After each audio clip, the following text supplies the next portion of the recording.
Hi, and welcome back to another Pixorama, where today it's all about death.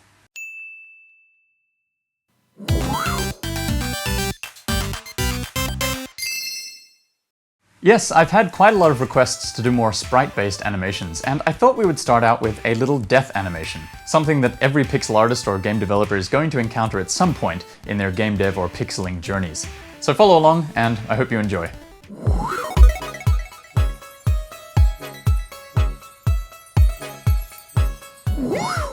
Right, so the first thing we're going to the first thing we're going to do is set up a first frame and an end frame for this little animation.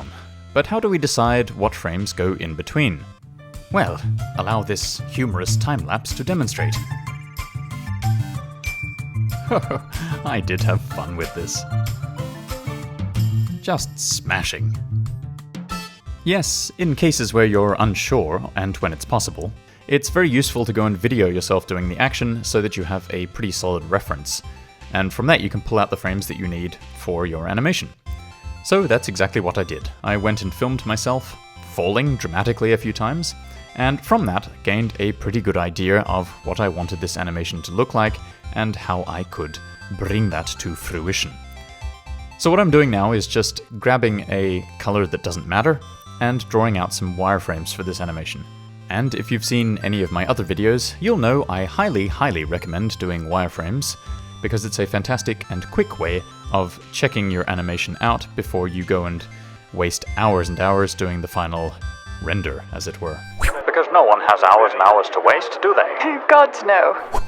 I mean, it's also possible that you hit the animation right out of the park on the first go.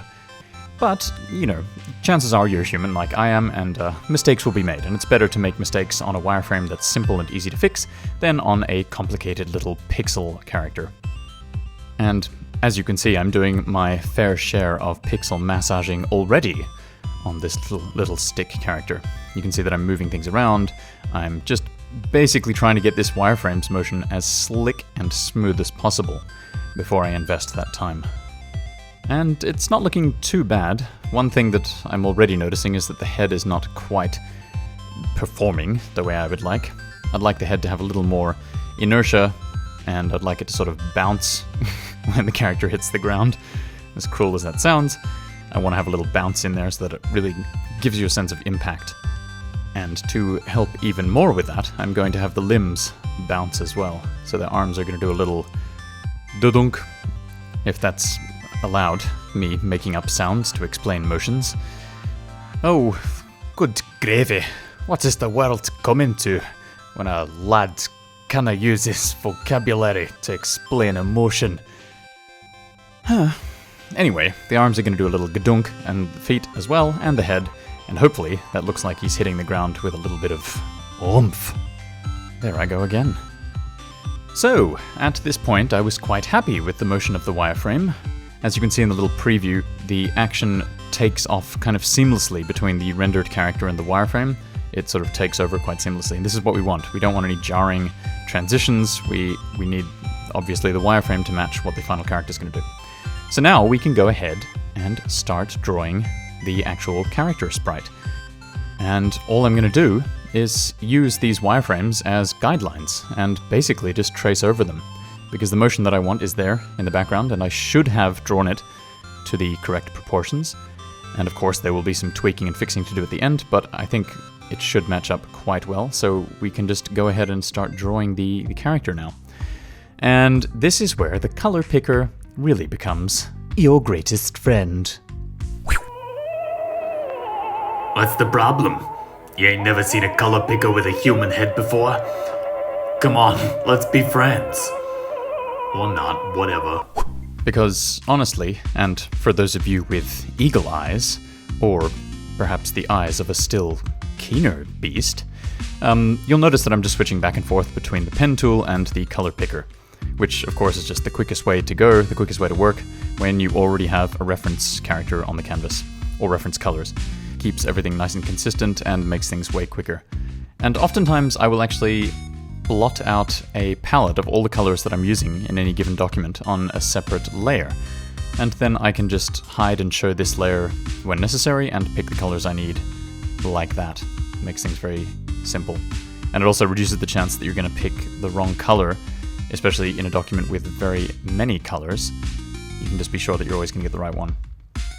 Anyway, as you can see, I'm slowly working through each of the poses. What I'm going to do is actually turn on a background from the game that I'm working on, just to make sure that it looks like the character is actually falling and hitting the ground. It's not always fantastic to work with a white void as a background. It doesn't give you the best idea of what's happening. The owner of this place needs to go to IKEA. And one of the difficulties, of course, with characters at all, but especially characters this small in scale, is the faces. And you'll notice that I do quite a bit of tweaking on the faces because I'm just not happy with how they're turning out. Otherwise, the poses are coming along and our animation is slowly forming, as you can see down in the bottom right preview there. It's looking rather good. Of course, there's a lot of modification yet to come, but these base frames are almost finished here. Just put in the last one. And that's looking pretty good. Of course, like I said, there's going to be some modifications. I'm going to adjust the last couple of frames here a little bit, make sure we get that bounciness in that I wanted, that I spoke of earlier, that gadunk. And it looks like the gadunk is happening. And I've added a little hair bounce just to make that more extreme. Any opportunity that you can grab onto to exaggerate motion is a good thing. The more exaggerated the movements in your animation are, the more interesting it's going to be.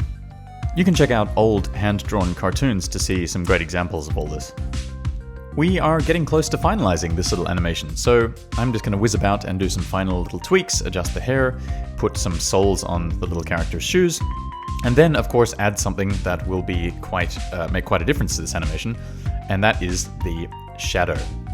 Just adding a shadow under the character will really help to sell the dimensionality of this and where he is in space, and it just looks kind of spiffy.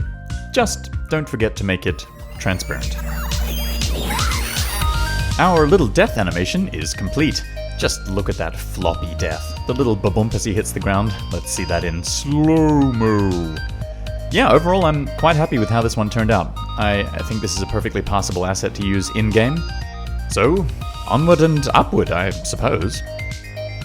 And that's it for today's Pixorama. I hope you guys enjoyed and maybe you even learned something along the way. Stay tuned to see some more sprite-based animations coming your way really soon.